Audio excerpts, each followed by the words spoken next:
भारतवंशी राजाओं, भारतवर्ष के उपास्य देवों, सप्तखंड पृथ्वी, ग्रहों की स्थिति, सप्त पाताल लोकों एवं नरक लोकों का उल्लेख।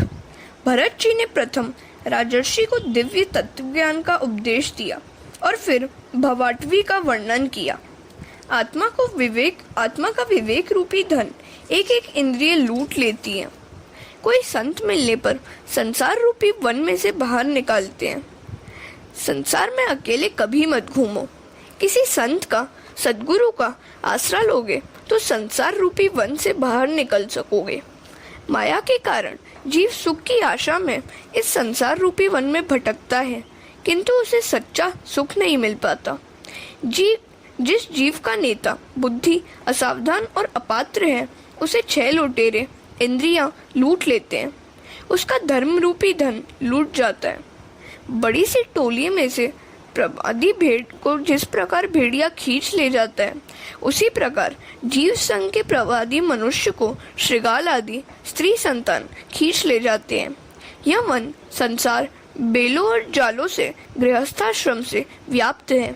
मच्छरों से, काम्य कर्मों से यह जन समुदाय पीड़ा पाता रहता है।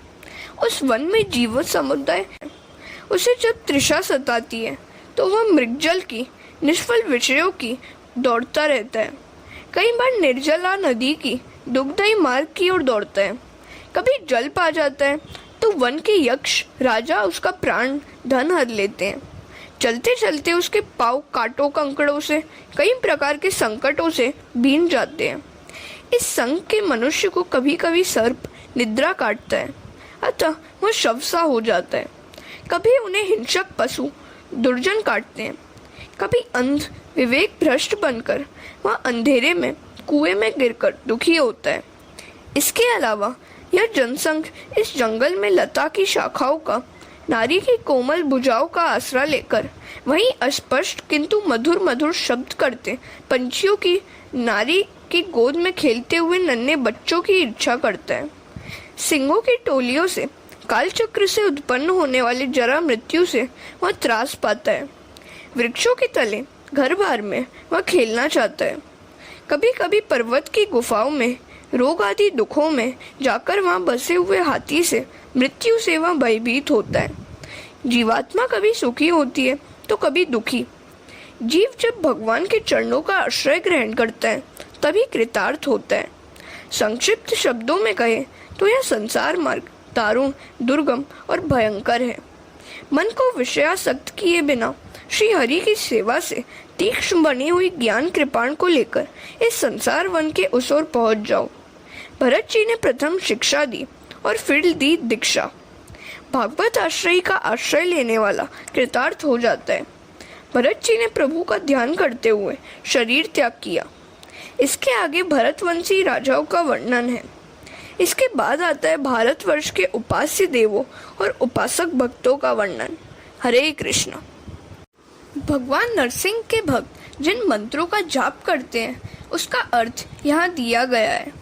मैं ओमकार स्वरूप भगवान नरसिंह देव को नमस्कार करता हूँ।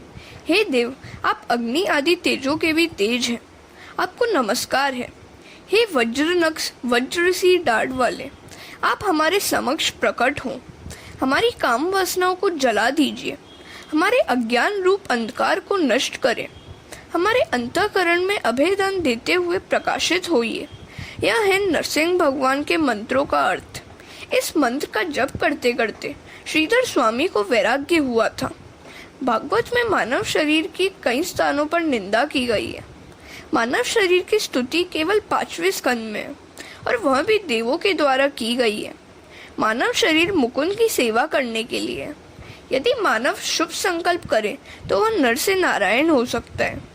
मनुष्य जन्म सभी पुरुषार्थों का साधन है, ऐसा कहकर इस भारतवर्ष में जन्मे हुए मनुष्यों की महिमा देवगण इस प्रकार गाते हैं।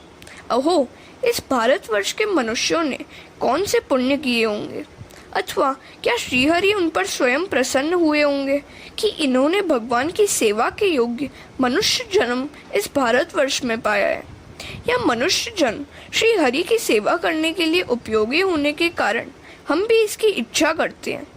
इस सौभाग्य के लिए तो हम भी सदा इच्छुक हैं।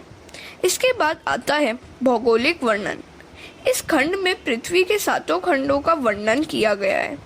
सप्तद्वीप और 7 समुद्रों का वर्णन है।